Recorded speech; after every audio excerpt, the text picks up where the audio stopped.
ઓમ શ્રી ગણેશાય નમઃ. જય શ્રી કૃષ્ણ મિત્રો. ભગવાન શિવ અને મા પાર્વતીનો સંવાદ છે રુદ્રાક્ષ વિશે. કેવી રીતે બન્યો રુદ્રાક્ષ? આ શિવ કથા મિત્રો પૂરી સાંભળજો. ખૂબ મનને શાંતિ પ્રદાન કરનારી આ કથા છે. પૂરો અંત સુધી વિડીયો સાંભળજો. વિડીયો સારો લાગે તો લાઈક કરજો, શેર કરજો, આ ચેનલને સબસ્ક્રાઈબ કરજો, જેથી તમને ભગવાનની નવી નવી કથાઓ સાંભળવા મળે. કોમેન્ટ બોક્સમાં ભગવાનનું નામ એકવાર જરૂર લખજો. ઓમ નમઃ શિવાય. શિવ શક્તિની જય. કહેવાય છે કે ક્યારેક ક્યારેક ભગવાન પણ રડે છે અને એને પણ એના ભક્ત માટે દુઃખ હોય છે. ભગવાન પણ ભક્તના દુઃખથી દુઃખી થાય છે, ખુશી પણ થાય છે. જ્યારે ભક્ત ખુશ હોય તો ભગવાન પણ ખુશ થાય છે. ક્યારેક ભગવાનના આંસુ દુઃખના હોય છે અને ક્યારેક પ્રેમના હોય છે. પણ ભગવાનના આંસુ માત્ર જળના ટીપા નથી હોતા મિત્રો. એ કરુણા, પ્રેમ અને શક્તિનું પ્રતીક હોય છે. આ આંસુ જ્યારે ધરતી પર પડે છે તો કંઈક દિવ્ય પ્રગટ થાય છે. આવો જ એક ચમત્કાર થયો જ્યારે ભગવાન શિવના આંસુમાંથી બન્યો રુદ્રાક્ષ. એક દિવસ માતા પાર્વતી કૈલાસ પર બેઠા હતા શિવજી પાસે. શિવજીના હાથમાં રુદ્રાક્ષની માળા હતી. હિમાલયની શીતળ હવા ઠંડી ઠંડી વહી રહી હતી અને ચારેય બાજુ શાંતિ હતી. માતા પાર્વતીએ જ્યારે ભગવાન શિવના હાથમાં રુદ્રાક્ષની માળા જોઈ તો એના મનમાં એક વિચાર આવ્યો અને ભગવાન શિવને કહે છે, હે સ્વામી, મેં સાંભળ્યું છે કે આ રુદ્રાક્ષ કોઈ સાધારણ માળા નથી. આનો જન્મ પણ અસાધારણ રૂપથી થયો છે. શું તમે મને આની ઉત્પત્તિ વિશે વિસ્તારથી કહેશો? મારી બહુ ઈચ્છા છે. રુદ્રાક્ષની ઉત્પત્તિ વિશે જાણવાની બહુ મારી ઈચ્છા છે, જેથી લોકોને પણ આની ઉત્પત્તિ વિશે ખબર પડે. કૃપા કરી મને આના વિશે જણાવો પ્રભુ. શિવજી બોલ્યા, કેમ નહીં દેવી, જરૂર, હું તમને રુદ્રાક્ષ વિશે સંપૂર્ણ કથા બતાવીશ. દેવી પાર્વતી, આ સત્ય છે કે રુદ્રાક્ષની ઉત્પત્તિ સાધારણ નથી. આનો જન્મ મારા કરુણાથી ભરેલ આંસુથી થયો છે. હું આની કથા તમને સંભળાવું છું. રુદ્રાક્ષની પવિત્ર કથા સાંભળો. શિવજી તેમના આંસુથી થયેલી રુદ્રાક્ષની ઉત્પત્તિની કથા મા પાર્વતીને સંભળાવે છે કે હે દેવી પાર્વતી, સૃષ્ટિના આરંભમાં ચારે બાજુ અરાજકતા હતી, અફડાતફડી હતી. દાનવો, રાક્ષસો માનવ પર બહુ અત્યાચાર કરી રહ્યા હતા. મારામારી થઈ રહી હતી. સંપૂર્ણ બ્રહ્માંડની રક્ષા અને સંતુલન માટે ઘોર તપસ્યા મેં કરી. હું હજારો વર્ષો સુધી ધ્યાનમાં લીન રહ્યો. આ દરમિયાન મેં સમસ્ત પ્રાણીઓની પીડા અને દુઃખનો અનુભવ કર્યો. જ્યારે મેં મારા ધ્યાનમાંથી આંખો ખોલી તો મારી દ્રષ્ટિ સંપૂર્ણ સૃષ્ટિ પર પડી. મેં જોયું કે અધર્મ વધી રહ્યો છે. અસુરો નિર્દોષ પ્રાણીઓ પર અત્યાચાર કરી રહ્યા છે. ભક્તિનો માર્ગ કઠણ બનતો જાય છે. આ જોઈને મારું હૃદય કરુણાથી ભરાઈ ગયું અને મારી આંખોમાંથી આંસુઓની બૂંદો ટપકવા લાગી અને એ બૂંદો પૃથ્વી પર પડી. જ્યાં જ્યાં મારા આંસુ પડ્યા ત્યાં ત્યાં રુદ્રાક્ષના વૃક્ષ ઉત્પન્ન થયા. મા પાર્વતી બોલ્યા, સ્વામી, તમે સદાય ભક્તોના દુઃખ દૂર કરવા માટે ઘોર કઠિન તપસ્યા કરો છો. તમારી કોમળ કરુણાથી ભરી વાતો સાંભળીને મારું હૃદય પણ ભરાઈ ગયું સ્વામી. તો પછી તમારી પૂજા માટે રુદ્રાક્ષનું પણ અત્યંત મહત્વ હશે ને શિવજી? પ્રભુ રુદ્રાક્ષના મહત્વ વિશે કહે છે. પ્રભુ રુદ્રાક્ષનું મહત્વ બતાવો ને, મા પાર્વતી બોલ્યા. પ્રભુ ભોળાનાથ કહે છે, અવશ્ય દેવી, કેમ નહીં. આ રુદ્રાક્ષ બહુ ચમત્કારી છે. જે પણ મારા આંસુથી ઉત્પન્ન થયેલ રુદ્રાક્ષને ધારણ કરશે એ બધા પાપથી મુક્ત થશે અને તેનાથી ઉર્જા પણ પ્રાપ્ત થશે. હું તમને આના મહત્વ વિશેની, રુદ્રાક્ષના મહત્વ વિશે એક કથા સંભળાવું છું. ધ્યાનથી સાંભળો. પ્રાચીન કાળમાં ભદ્રક નામક એક પરાક્રમી રાજા થયા. એ બહુ ધર્મપરાયણ રાજા હતા. ભોગ વિલાસમાં લુપ્ત રહેનારા હતા. એના રાજ્યમાં સંપત્તિ અને વૈભવની કોઈ કમી ન હતી, પણ તેના મનમાં સદાય અશાંતિ બની રહેતી. એનું મન સદાય વ્યાકુળ રહેતું. એક દિવસ રાજા ભદ્રકે વિચાર્યું કે મારી પાસે બધું જ છે, સર્વ કાંઈ મારી પાસે છે, પણ છતાંય મનમાં આટલી બેચેની કેમ છે, વ્યાકુળતા કેમ છે?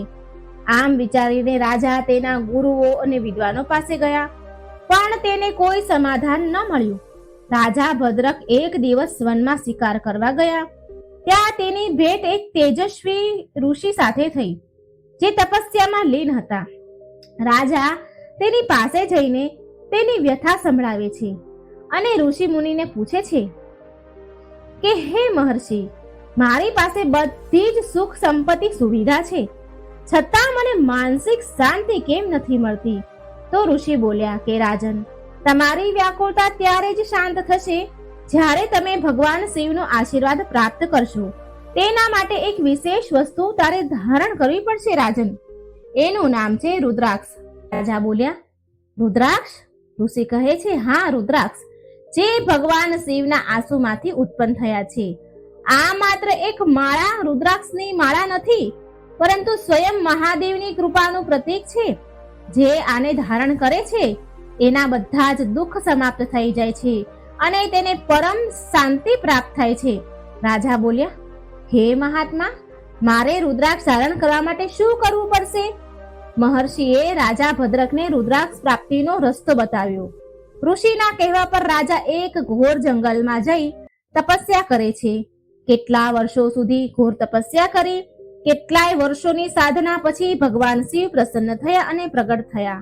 અને શિવજી બોલ્યા કે હે રાજન, હું તારી તપસ્યાથી પ્રસન્ન છું, તારે જે જોઈતું હોય એ માંગી લે.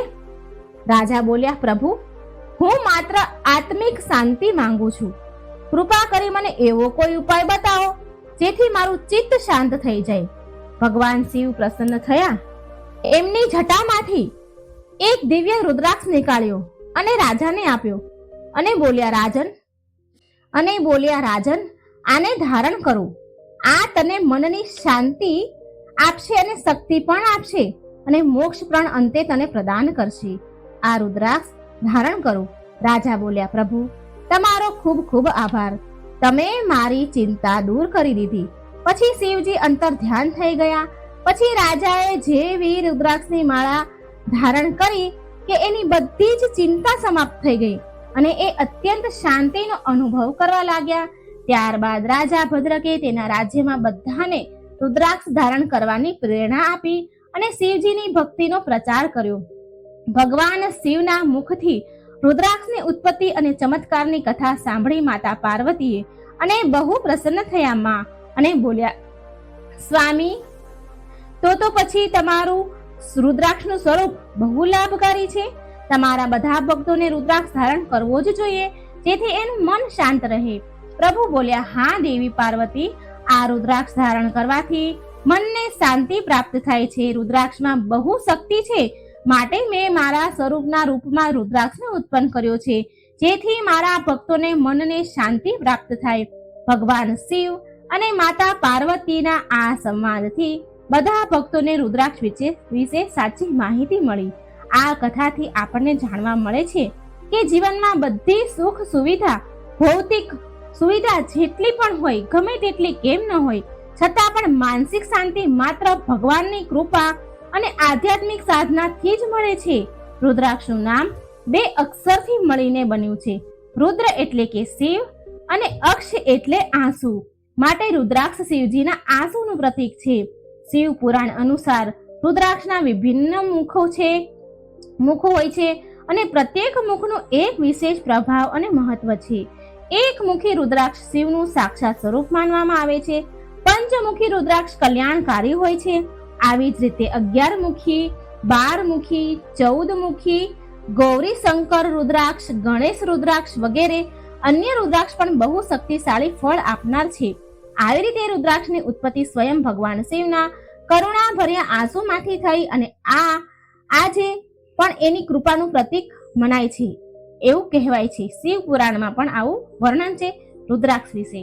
તો મિત્રો, રુદ્રાક્ષની ઉત્પત્તિ કેવી રીતે થઈ અને એનું શું મહત્વ છે તમને સમજાયું હશે. જો તમને વિડીયો ગમ્યો હોય તો લાઈક કરજો, શેર કરજો અને ભગવાનનું નામ કમેન્ટ બોક્સમાં લખી આ ચેનલને સબસ્ક્રાઇબ જરૂર કરી દેજો. ચકલી કેટલી સરસ શિવ ભક્તિ કરે છે. મૂંગું પ્રાણી હોવા છતાં, પક્ષી હોવા છતાં પણ એ ભગવાનની ભક્તિ કેટલી શ્રદ્ધાથી કરે છે, અડગ કરે છે. તો મિત્રો આમાંથી આપણે પ્રેરણા લેવી જોઈએ આ ચકલીની ભક્તિથી. તો આ વાર્તાને પૂરી ધ્યાનથી સાંભળજો. વિડીયો સારો લાગે તો શેર કરજો, લાઈક કરજો અને આ ચેનલમાં નવા હોય તો સબસ્ક્રાઈબ જરૂર કરજો. આ ચેનલમાં તમને ભગવાનની કથાઓ વાર્તાઓ સાંભળવાનું મળશે. ઓમ નમઃ શિવાય. શક્તિપતિની જય. વૈરાગી બને તો જગત છૂટે, સંન્યાસી બને તો છૂટે તન. મહાકાળથી પ્રેમ થઈ જાય તો છૂટે આત્માના બધા જ બંધન. ચકલીની શિવ ભક્તિ અને ચકલીવાળા ડોશીમાની વાર્તા સત્ય ઘટના પર આધારિત છે. ચકલીવાળા ડોશીમાનું મંદિર પણ છે, આ વાત પણ સાચી છે. મિત્રો, કોણ છે આ ચકલીવાળા ડોશીમા? શું છે ચકલીની વાર્તા? ચાલો સાંભળીએ. આ વાર્તાના માધ્યમથી એક વાત બીજી મિત્રો, જો આ વાર્તા સાંભળી રહ્યા છો તો પૂરી સાંભળજો. આ વાર્તાને અડધી અધૂરી મૂકીને જવાની ભૂલ ન કરતા, કારણ કે આ પવિત્ર કથાને અધૂરો છોડવાથી તમને પાપ પણ લાગી શકે. માટે આ કથાને પૂરી સાંભળજો. જો તમે શિવ ભક્ત છો તો ભોળાનાથનો અનાદર ન કરતા. વાર્તા સાંભળતા પહેલા મારી ચેનલને લાઈક, સબસ્ક્રાઈબ, શેર જરૂર કરી દેજો. ભગવાનનું નામ પણ લખવાનું ભૂલશો નહીં. પ્રીત કરો મહાદેવથી, ના માંગો ફળ દાન. તજીને ફળની કામના, કરો ભક્તિ નિષ્કામ. એક ગૌરૈયા પંખીની જોડી મોટા શિવ મંદિરની પાસે એક ઝાડ પર રહેતી હતી. અને તે મંદિરમાં જ્યારે પણ સવાર સાંજ પૂજા પાઠ આરતી થાય ત્યારે તે બંને ચકલીની જોડી મંદિરમાં આરતીમાં આવતી, શંકર ભગવાનની આરાધના કરતા અને કલાકો સુધી બેસીને મહાદેવની આરાધનામાં એ બંને ચકલીઓ લીન રહેતી હતી. એ પતિ પત્નીની જોડી હતી. કલાકો સુધી ભગવાનને ધ્યાનમાં લીન રહે, પ્રભુ ભક્તિની આરાધનામાં રહે. એટલી ભક્તિ કરતા અને નિરાધાર ભક્તિ કરતા કે તેને તેના તન મનનું પણ આજુબાજુનું કંઈ પણ ભાન રહેતું નહીં. અને બંને ચકલીઓનું આ રોજનો નિયમ હતો. બસ જ્યારે પણ મહાદેવના મંદિરમાં ઘંટ વાગે, આરતી થાય તો તરત જ પહોંચી જાય અને પછી જ તેના બચ્ચા માટે અને તેના માટે ચારા પાણી, ચણની વ્યવસ્થા કરે. આ રીતે તે બંને ચકલીઓ પતિ પત્નીઓનો રોજનો નિયમ. અને એ મંદિરની થોડે દૂર બાજુમાં એક ડોશીમાનું ઘર હતું. તે ઘરડા ડોશીમાને કોઈ સંતાન હતું નહીં. તેમની આગળ પાછળ દેખરેખ કરનારું પણ કોઈ નહીં. તે એકલા જ તેનું જીવન નિર્વાહ કરતા હતા. અને તે ઘરડા ડોશીને પંખીઓ પ્રત્યે ખૂબ જ પ્રેમ ભાવ હતો. તે પંખીઓને, ચકલીઓને બહુ પ્રેમ કરતા હતા. તે ડોશીમાં રોજ તેમના ઘરના ધાબા ઉપર દાણા પાણી, ચણ પાણી મૂકી આવે. રોજે જ આ ડોશીમાનું આ કામ રોજનું હતું. અને આ બંને ચકલીઓ રોજ આ ડોશીમાના ધાબા ઉપર આવે અને ચણ પાણી આરામથી ખાઈ પી લે અને થોડા ચણ પાણી તેના બચ્ચાઓ માટે તેની સાથે લઈ જાય. આમ તેમનું જીવન વીતતું હતું. તે ડોશીમાના કારણે તે ચકલીની જોડીનું અને તેના બાળકોનું સહેલાઈથી ભરણ પોષણ થઈ જતું હતું. અને સાથે તે આરામથી નિશ્ચિત રૂપે ભગવાન શંકરની આરાધના કરતા હતા. હવે આવી રીતે દિવસો નીકળી રહ્યા હતા. એક દિવસની વાત છે. તે ઘરડા ડોશીમાં બીમાર થઈ જાય છે. તે પથારીમાં પડી જાય છે. તેમને કોઈ છોકરો કે વહુ હતા નહીં કે તેમનો ઉપચાર કરે, તેમના દવા કે કોઈ ઈલાજ કરે, કોઈ દવા પણ લાવી આપે, એવું કોઈ નહીં. આમ ઘરડા ડોશીમાં કોઈ ઉપચાર, દવા કે સેવા વગર જ પથારીમાં પડ્યા રહ્યા. હવે તે ડોશીમાં ધાબા પર ચણ પાણી નાખવા માટે જઈ શકતા ન હતા, કારણ કે પથારીમાંથી ઊભું થવાય તો એ જાય ને, પણ પથારીમાં ઊભું થવાય નહીં તો એ ધાબા ઉપર ચણ પાણી મૂકવા માટે કેવી રીતે જાય? હવે તે ચકલીની જોડી તે ડોશીમાના ધાબા ઉપર ચણવા માટે આવે, પાણી પીવા માટે આવે, પણ ત્યાં કંઈ ખાવા પીવાનું મળતું નહીં. એટલે તે ચકલીઓ વિચારે કે આ ડોશીમાં ક્યાં ચાલ્યા ગયા હશે? ચણ પાણી કેમ નથી નાખી રહ્યા? અને આવી રીતે 2 દિવસ વીતે છે, 3 દિવસ વીતે છે અને ધીરે ધીરે તે ડોશીમાં બહુ કમજોર પડવા લાગ્યા. કોઈ દવા ઉપચાર વગર કેવી રીતે સ્વસ્થ થઈ શકે? અને એક દિવસ બહુ જ વધારે એમની હાલત ખરાબ થઈ ગઈ. તેમનું સ્વાસ્થ્ય બહુ વધારે બગડ્યું. તેમનું મૃત્યુ થઈ ગયું. હવે તે ચકલીઓ રોજ આવે, ધાબા ઉપર ખાવા માટે, પણ ખાવા પીવા મળે નહીં. એટલે એ બંને ચકલીઓ એમ વિચારે કે ડોસી માની કેમ કોઈ ખબર નથી પડતી, ક્યાં ગયા હશે? કેટલા દિવસથી ધાબા ઉપર ચણ પાણી તો એમને મૂક્યા જ નથી. શું થયું હશે તેમને? શું વાત હશે? આમ બંને વિચારીને ગભરાઈ જાય અને બહુ હેરાન થવા લાગે. તે બંને ચકલીઓ આખા ગામમાં તે ડોસીમાને શોધે છે. અહીં ત્યાં બધે જ જગ્યા પર તેમને શોધે છે, પણ ડોસીમા મળતા નથી. શોધતા શોધતા તે થાકી ગયા. એટલે તે ચકલીઓ ગૌરૈયા પક્ષીની જોડી તેના પતિ એ ચકલી તેના પતિને કહે છે, સ્વામી, આ ડોસીમાના કોઈ સમાચાર નથી મળી રહ્યા, ક્યાંય નથી મળી રહ્યા. આપણે આખા ગામમાં શોધ્યા, પણ આ ડોસીમા તો ક્યાં ચાલ્યા ગયા હશે? તે આપણને નિત્ય રોજ દાણા પાણી આપે અને અન્ય પક્ષીઓને પણ સંભાળ રાખતા હતા. તે ક્યાં ગયા હશે? આપણે કેટલા તે ડોસીમાને શોધ્યા, પણ તે મળ્યા જ નહીં. હવે આપણે શું કરીશું? તે ગૌરૈયા ચકલીનો પતિ કહે છે, આપણે બધી જ જગ્યાએ ડોસીમાને શોધ્યા છે, તપાસ કરી છે, પણ ડોસીમા ક્યાંય નહીં મળ્યા. પછી એક જગ્યા આપણે તેમને નથી શોધ્યા, એક જગ્યા પર આપણે એને નથી જોયા, તેના પોતાના જ ઘરમાં. આપણે તેના ઘરમાં જઈને જોઈએ, કદાચ તે બીમાર તો નથી ને? આમ વિચાર કરીને તે પતિ પત્ની ગૌરૈયા ચકલીઓ તે ડોસીમાના ઘરે ગઈ, અંદર ગઈ અને જ્યારે ઘરમાં અંદર જઈને જુએ છે તો ડોસીમા તો પથારીમાં સૂતેલા હતા. તેમના શરીરની તો હાલત બહુ જ ખરાબ હતી. તેમના શરીરમાં કોઈ હલનચલન નહીં. તેમના ચહેરા પર, શરીર પર માખીઓ મણમણી રહી હતી. તે પંખી તે ચકલીઓની પાંખોથી તે ચકલીઓએ એ બધી માખોને ઉડાડી ડોસીમાને જગાડવાની કોશિશ કરી એ બંને ચકલીઓએ, પણ તેના શરીરનું કોઈ હલનચલન થયું નહીં. હવે ચકલીનો પતિ કહે છે, પ્રિયે, આ ડોસીમા તો આ દુનિયા છોડીને ચાલી ગયા છે, આકાશમાં ચાલી ગયા લાગે છે. એ મૃત્યુ થઈ ગયું છે, મૃત્યુ પામ્યા છે.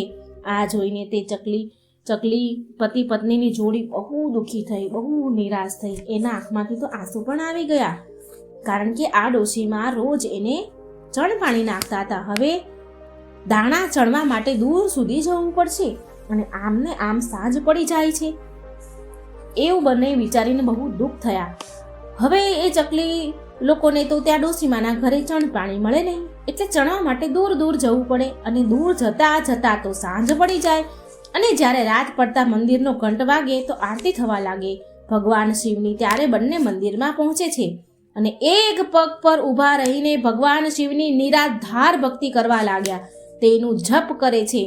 આમ 1 કલાક વીતી જાય છે, 2 કલાક વીતી જાય છે, ઘણો લાંબો સમય વીતી જાય છે. આમ ખાધા પીધા વગર જ લગાતાર ભગવાનની ભક્તિ કર્યા કરે છે.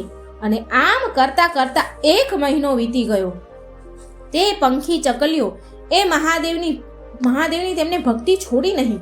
તે લગાતાર શ્રદ્ધાપૂર્વક મહાદેવની ભક્તિ કરતા રહ્યા, ચકલીઓ પણ અને તેના બચ્ચાઓ પણ. આ પતિ પત્ની ચકલીઓની જોડીની ભક્તિ જોઈ પ્રભુ મહાદેવ બહુ પ્રસન્ન થયા અને ચકલીઓને દર્શન આપે છે અને કહે છે, ગૌરૈયા ચકલીઓ, તમને શું જોઈએ છીએ? તમે જે માંગશો એ હું વરદાન આપીશ.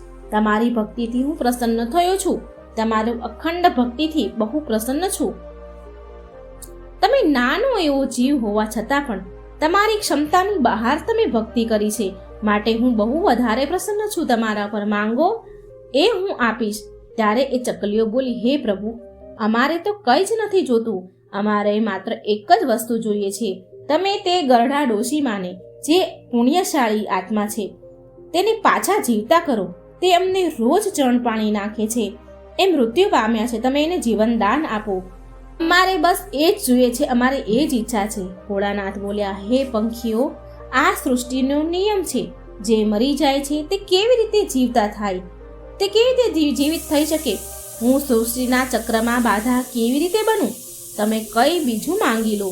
ત્યારે તે ચકલી બોલી, નહીં પ્રભુ ભોળાનાથ, અમારે કંઈ નથી જોઈતું. અમારે બસ અમારા ડોશીમાં જ જોઈએ છીએ, બીજું કંઈ નહીં જોઈએ. બસ અમને અમારા ગરડા ડોશીમાં આપી દો. ત્યારે ભોળાનાથ બોલ્યા, પંખીડાઓ, હવે તે ગરડા ડોશીમાનું શરીર ગળી ગયું છે, તેમાં જીવડાઓ પડી ગયા છે. જીવડાઓ એના શરીરમાંથી નીકળવા લાગ્યા છે. તેમનું શરીર સડી ગયું છે. હું તેને કેવી રીતે જીવતા કરું? શરીર જ આખું સડી ગયું છે તો એમાં પ્રાણ કેવી રીતે પૂરું? છતાં પણ તે બંને ચકલીઓ પતિ પત્ની હઠ પર ઉતરી હઠ કરવા લાગી અને કહે છે, પ્રભુ, તમે અમને વચન આપ્યું છે કે તમે જે માંગશો એ હું તમને આપીશ. તો પ્રભુ, તમારા વચનથી ફરી રહ્યા છો તમે. હે ભોળાનાથ, તમે તમારા વચનથી ફરી ન શકો. આમ બંને હઠ કરવા લાગી. ત્યારે ભોળાનાથ કહે છે, હે પંખીઓ, હું તમારી હઠથી આગળ વિશે વિવશ થઈ ગયો છું અને મારા વચન આગળ પણ. અને આ પ્રકારે ભોળાનાથે તે ગરડા ડોશીમાને વિખાયેલા સડેલા શરીરને સારું કર્યું, સ્વસ્થ કર્યું અને તેમાં પ્રાણ પૂરી દીધા. હવે આ પ્રકારે તે ગરડા ડોશીમાં ફરીથી જીવતા થયા. અને ડોશીમાં જીવતા થયા એટલે તેની સામે ભોળાનાથ ઊભા હતા. અને ભગવાનને જોઈને તે ડોશીમાં ભાવ વિભોર થઈ ગયા, બહુ ખુશ થયા અને કહે છે, હે ભોળાનાથ, મારા જન્મ જન્મના પાપ કપાઈ ગયા. તમારા દર્શન પામી હું. તમે મને દર્શન આપ્યા. હે પ્રભુ, મેં એવા કયા પુણ્ય કર્યા હતા કે તમે મને ફરી જીવનદાન આપ્યું? ત્યારે ભગવાન શિવ બોલ્યા, હે ડોશીમા, મેં તમને તમારા કારણે જીવતા નથી કર્યા. મેં તો તમને તે બે ચકલીઓના લીધે તમને જીવનદાન આપ્યું છે. એની ભક્તિથી તમને જીવનદાન મળ્યું છે. એ બંને ચકલીઓ પતિ પત્ની મારી નિરાધાર તેમણે ભક્તિ કરી છે. દિવસ રાત અન્ન પાણી ખાધા વગર મારી ભક્તિ કરી છે. એક પગે ઊભા રહીને મારી આરાધના કરી છે. અને આ કારણે મેં તેને આશીર્વાદ આપ્યા અને તેના કારણે આજે તમે જીવતા થયા છો. આ ધરતી પર તે પંખીઓ કોઈ બીજા નહીં પણ ગૌરૈયા પંખી ચકલીઓની જોડી તમારા ધાબા પર રોજ ચણવા માટે આવે છે. તેણે મારી શ્રદ્ધા અખંડ ભક્તિ કરી છે અને તેના કારણે તમને જીવનદાન મળ્યું. અને પછી તે ગરડા ડોશીમાએ દંડવટ પ્રણામ કર્યા અને પછી ભોળાનાથ ત્યાંથી અંતર્ધ્યાન થઈ ગયા.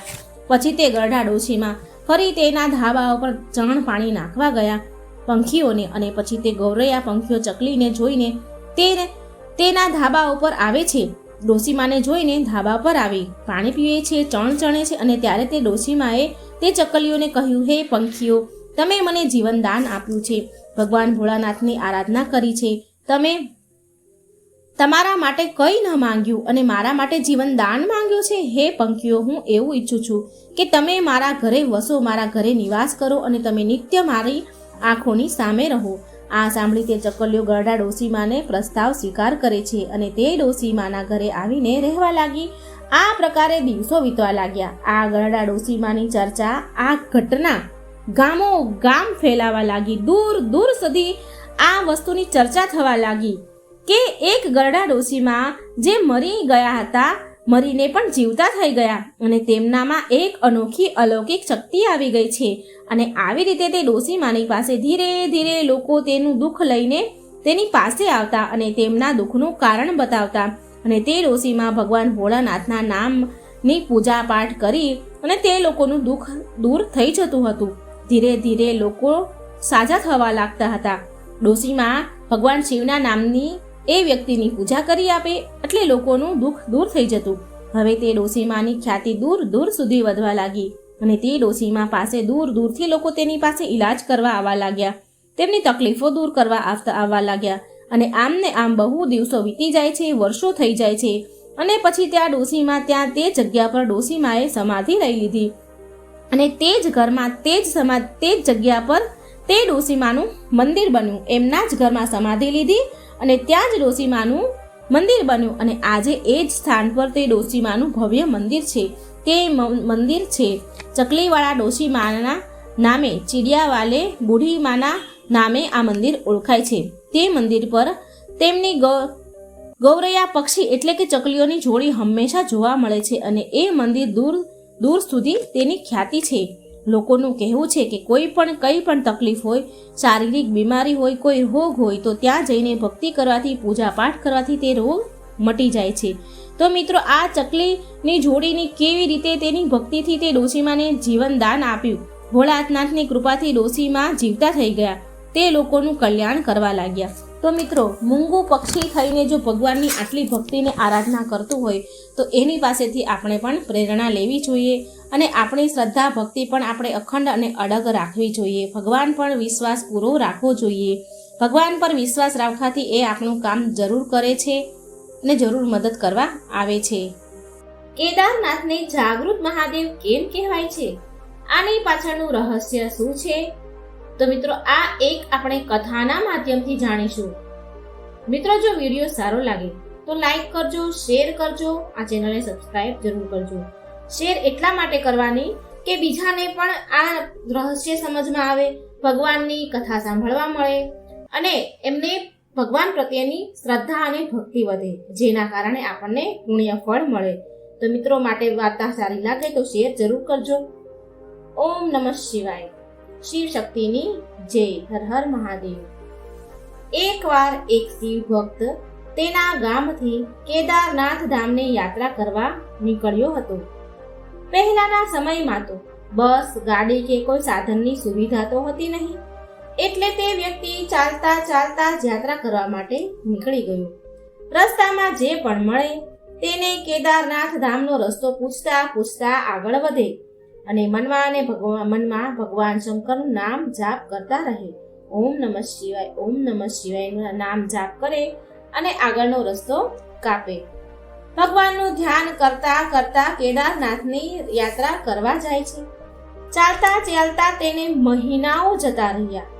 કેટલાય મહિનાઓ વીતી ગયા અને પછી કેટલાય મહિનાના અંતે તે કેદારનાથ ધામ પહોંચી જ ગયો. હવે કેદારનાથમાં મંદિરના દ્વાર 6 મહિના જ ખુલે છે અને 6 મહિના બંધ થઈ જાય છે. તે માણસ તે સમયે પહોંચે છે જે સમયે મંદિરના દ્વાર બંધ થઈ જવાના હતા. પંડિતજી દ્વાર બંધ કરી જ રહ્યા હતા હજી, અને આ માણસ પહોંચ્યો. હવે તે માણસ પંડિતજીને, બ્રાહ્મણને વિનંતી કરે છે, કહે છે કે એ બહુ દૂરથી આવ્યો છે. કેટલાય મહિનાથી ચાલીને યાત્રા કરીને અહીં સુધી પહોંચ્યો છું. તેણે પંડિતજીને ઘણી પ્રાર્થના કરી કે કૃપા કરીને મંદિરના દરવાજા ખોલો, એકવાર પ્રભુના દર્શન કરવા દો. પણ ત્યાંનો તો નિયમ જ છે કે એકવાર દરવાજો બંધ થઈ ગયો તો પછી બંધ. નિયમ તો નિયમ જ હોય. પણ બ્રાહ્મણજી, એ પંડિત બ્રાહ્મણ વ્યક્તિ માન્યા નહીં, કારણ કે નિયમ તો તૂટે નહીં. ત્યાંના જે પૂજારી હોય, જે કેદારનાથ મંદિરના, એ માન્યા નહીં. આ વ્યક્તિએ ઘણી વિનંતી કરી પણ દ્વાર એમણે ખોલ્યા નહીં. તે માણસ બહુ જ રડ્યો. વારંવાર ભગવાન શંકરને યાદ કરતો રહ્યો કે હે પ્રભુ, બસ એકવાર દર્શન કરાવી દો. તે બધાને પ્રાર્થના કરી રહ્યો હતો, પણ કોઈએ પણ તેની વાત સાંભળી નહીં. હવે એ બ્રાહ્મણ બોલ્યા, પૂજારીજી બોલ્યા કે હવે તું અહીં 6 મહિના પછી જ આવજે. હવે 6 મહિના પછી જ અહીંના દરવાજા ખુલશે. ત્યાંના પૂજારીજીએ આ વ્યક્તિને આવું કહ્યું. અહીં 6 મહિના બરફ અને ઠંડી બહુ પડે છે. આટલું કહી પંડિતજી અને બીજા બધા જે ત્યાંના સેવકો હોય, બીજા બધા હોય, તે ત્યાંથી ચાલ્યા ગયા. ત્યાં કોઈ પણ ન રહ્યું.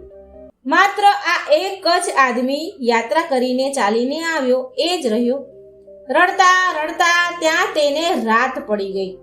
ચારે બાજુ અંધારું થઈ ગયું.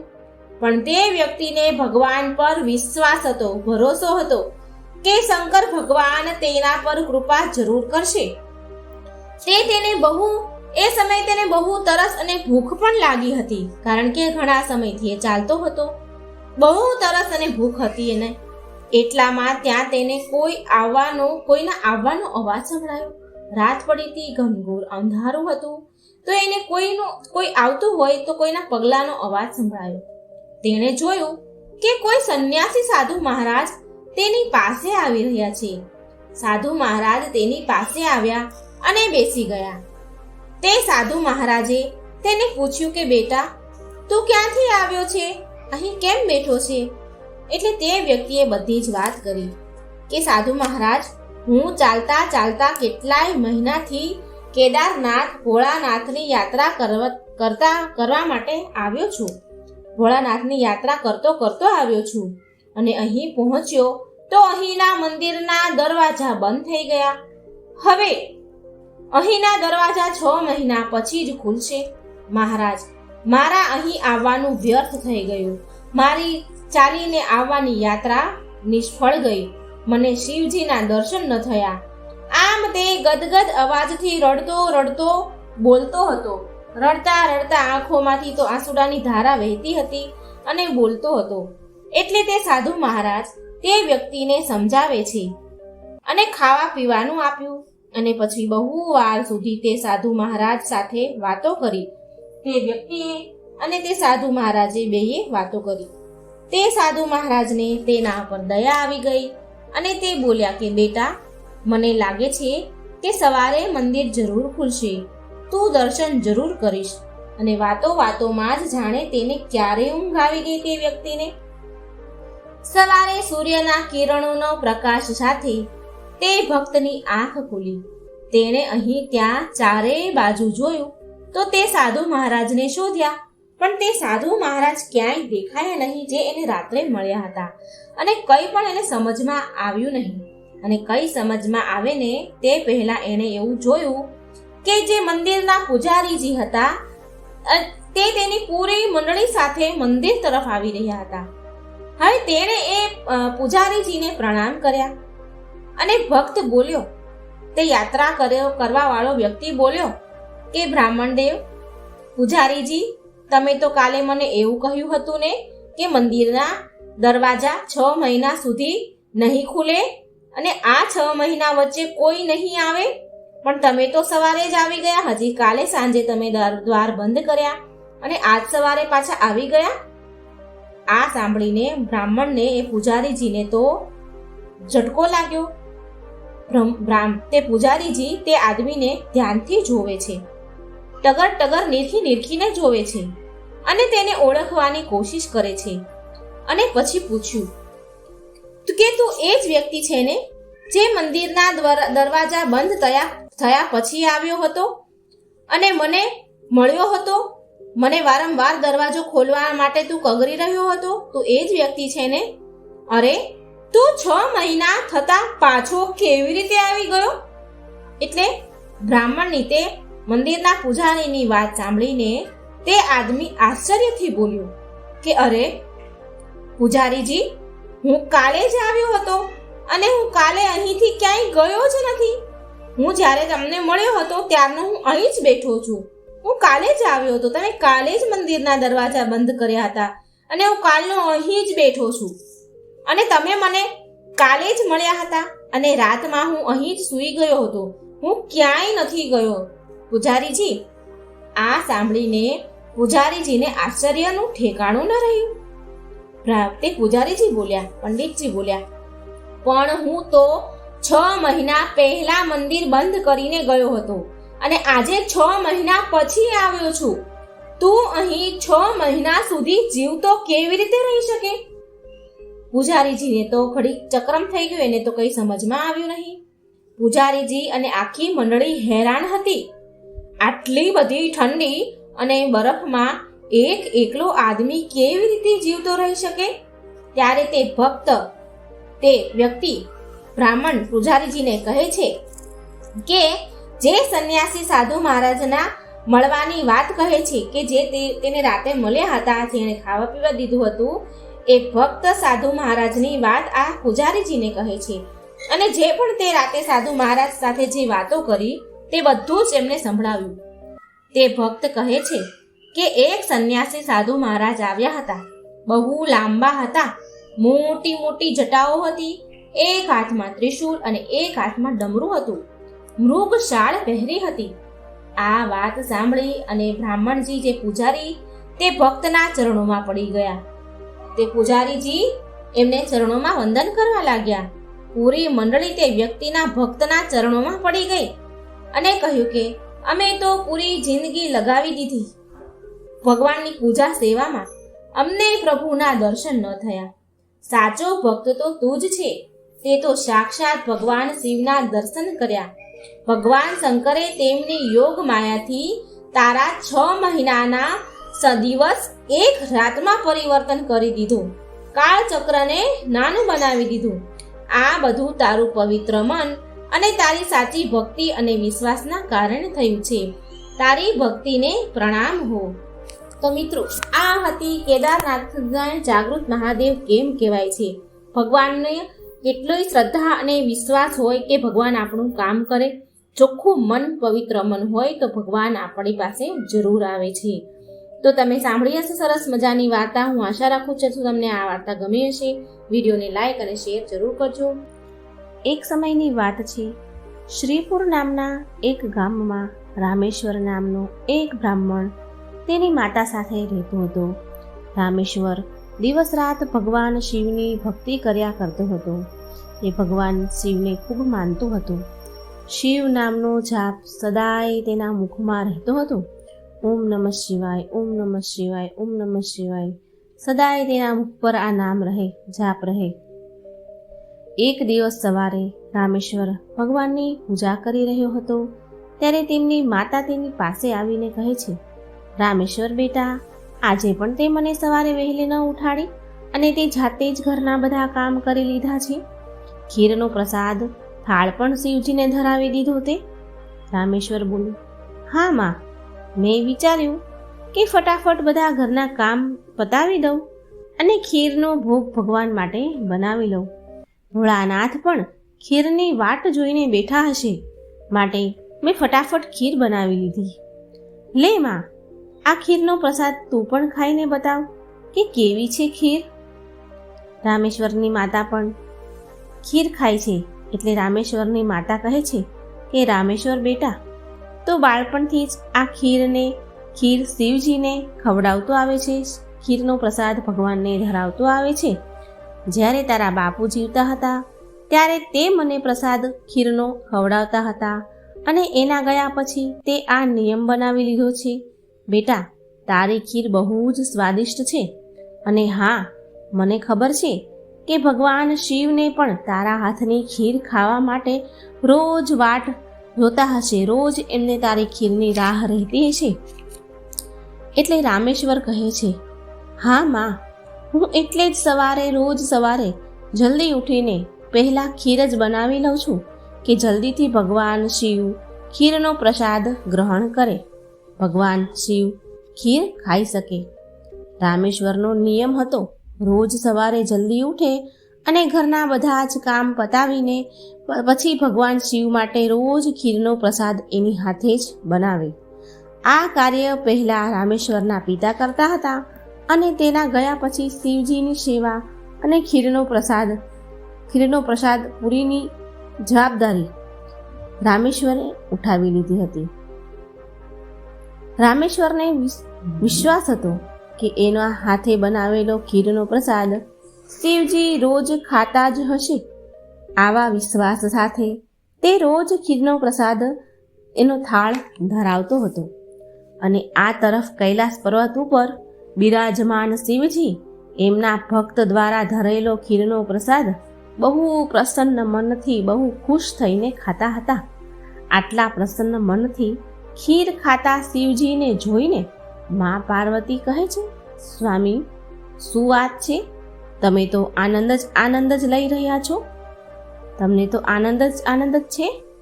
તમારા ભક્ત તમને આટલા પ્રેમથી સ્વાદિષ્ટ પકવાનો વ્યંજનો ખવડાવે છે અને તમારો ભક્ત રામેશ્વર તો રોજ નિયમ અનુસાર ખીરનો પ્રસાદ તમને આપે છે, ધરાવે છે.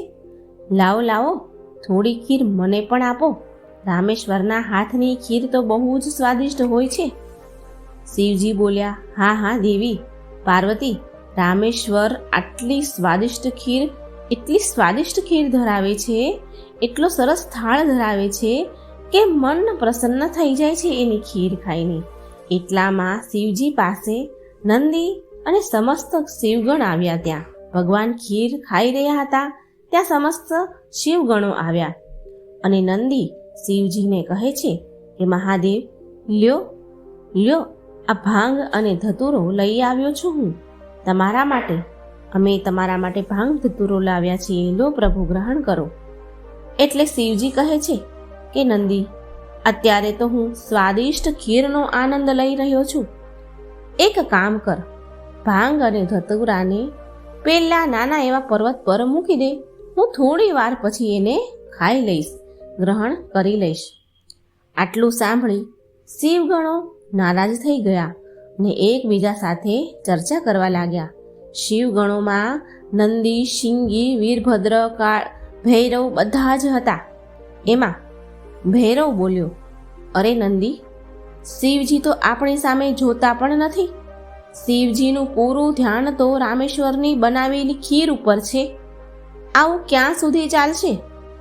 બીજો ગણ પણ બોલ્યો, હું પણ આ જોઈ રહ્યો છું કે આપણે મહાદેવ માટે ભાંગ અને ધતુરો પીસીને લાવ્યા અને મહાદેવે એક નજરે જોયું પણ નહીં, એક બાજુ મૂકી દેવાનું કહી દીધું. એટલે નંદી બોલ્યા, અરે અરે, નહીં નહીં નહીં, એવી વાત નથી. મહાદેવે કહ્યું છે કે ભાંગ અને ધતુરો ત્યાં મૂકી દો, હું થોડી વાર પછી એને ખાઈ લઈશ. મહાદેવ હંમેશા રામેશ્વરની બનાવેલી ખીરને બહુ મનથી ખાય છે. એવામાં વીરભદ્ર કહે છે, નંદી, હું તો કેટલી વાર વિચારું છું કે રામેશ્વરની ખીરમાં એવું તો શું છે કે ભોળાનાથ સૌથી પહેલાં એની બનાવેલી ખીર ખાય છે અને પછી તો બીજું કોઈ તરફ એમનું ધ્યાન જતું જ નથી. હમણાં જ તો આપણે ભાંગ અને ધતુરો લઈને આવ્યા અને ભોળાનાથે જોયા વગર જ એક બાજુ મૂકી દેવાનું આપણને કહી દીધું. નંદી બોલ્યા, હા ભૈરવ, તું સાચું કહે છે કે શિવજીને તો ભાંગ ધતુરો એટલો બધો પ્રિય છે, છતાં પણ રામેશ્વરની ખીર સિવાય આ સમયે એમને બીજું કંઈ દેખાતું જ નથી, બીજું કંઈ વહાલું નથી. એટલે વીરભદ્ર બોલ્યા કે તો નંદી, હવે શું કરીએ આપણે કે રામેશ્વર પરથી શિવજીનું ધ્યાન ભટકી જાય ને આપણા ઉપર આવી જાય? નંદીજી બોલ્યા કે એક રસ્તો છે. નંદીએ પછી બધા જ ગણોના કાનમાં એક યોજના કહી અને યોજના કહ્યા બાદ ત્યાર પછી નંદી સહિત બધા જ ગણો પૃથ્વી પર આવ્યા અને બધાએ બ્રાહ્મણનું સ્વરૂપ લીધું, ધારણ કર્યું અને એ બધા રામેશ્વર પાસે પહોંચી ગયા. એ સમયે રામેશ્વર ખીરનો પ્રસાદ માટે બજારમાંથી સામગ્રી લઈ રહ્યો હતો. બજારમાં જ હતો.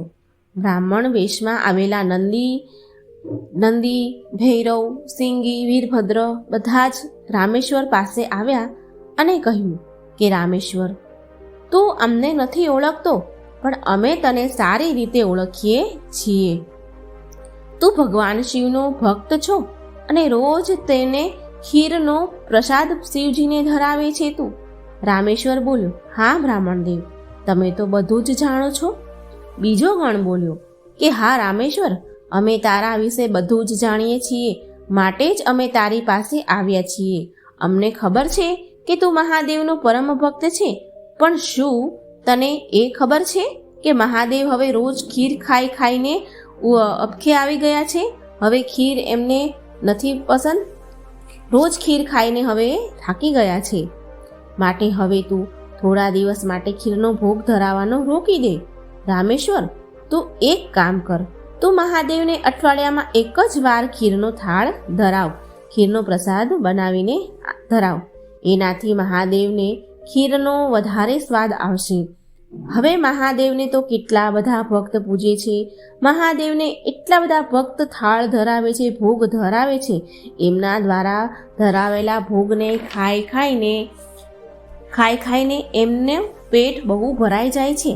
જો તું અઠવાડિયામાં એકવાર ખીરનો ભોગ લગાવીશ તો શિવજીને તારી ખીરની રાહ રહેશે. એ તારી ખીરની વાટ જોશે અને વધારે આનંદથી ખીરનો પ્રસાદ ગ્રહણ કરશે. શું રામેશ્વર, મેં સાચું કીધું ને? એટલે રામેશ્વર બોલ્યો, હા હા, આ વાત તો તમે બરાબર કહી બ્રાહ્મણદેવ. આ વિષય પર તો મેં ક્યારેય વિચાર જ ન કર્યો.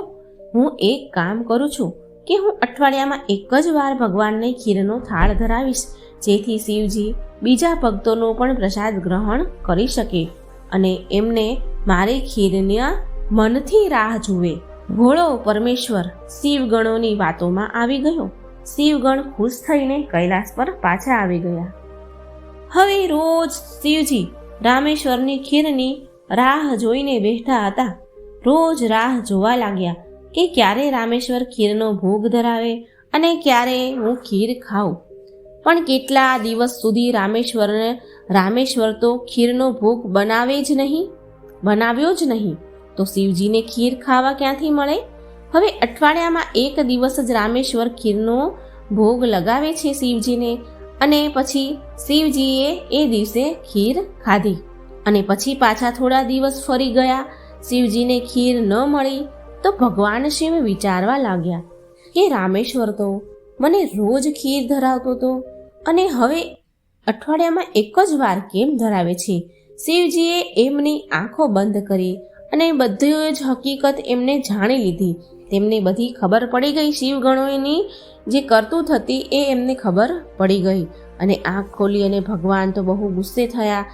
શિવજી તો બહુ એની આંખો તો લાલ પીળી થવા લાગી. ભગવાન શિવજીની આંખો લાલ ચોળ થઈ અને શિવગણો પર બહુ એમને ગુસ્સો આવ્યો. શિવજીને આટલા ગુસ્સામાં જોઈને બધા જ શિવગણો શિવજીને હાથ જોડીને માફી માંગવા લાગ્યા. શિવજી બોલ્યા, નંદી, શિંગી, વીરભદ્ર, ભૈરવ, તમે બધા ગણો શું જાણો છો કે તમે શું કર્યું છે? મારા ભક્ત રામેશ્વર દ્વારા અર્પણ કરેલી ખીર મને કેટલી પ્રિય છે અને તમે બધાએ શું કર્યું? અને તમે રોજ એને ખીરનો ભોગ ધરાવવા માટે ના કહી દીધી. એટલે ગણોએ માફી માંગી કે હે મહાદેવ, અમને માફ કરી દો, અમારાથી ભૂલ થઈ ગઈ છે. હે ગણો કહે છે, મહાદેવ, જ્યારે અમે તમને ખીર ખાતા જોતા હતા તો અમે એમ વિચારતા હતા કે તમે અમારી તરફ ધ્યાન નથી આપી રહ્યા, તમે અમારી તરફ નથી જોઈ રહ્યા. શિવજી બોલ્યા કે અચ્છા, તો આ કારણ છે. પણ તમે બધા એ નથી જાણતા કે મારો પ્રેમ મારા બધા જ ભક્તો માટે એક સમાન છે. હું તમને ગણોને કેવી રીતે ભૂલી શકું?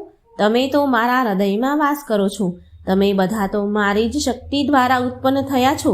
સંસારમાં પ્રત્યેક ભક્ત મને એક સમાન પ્રિય છે અને પ્રત્યેક ભક્તના હૃદયમાં હું જ વિદ્યમાન છું.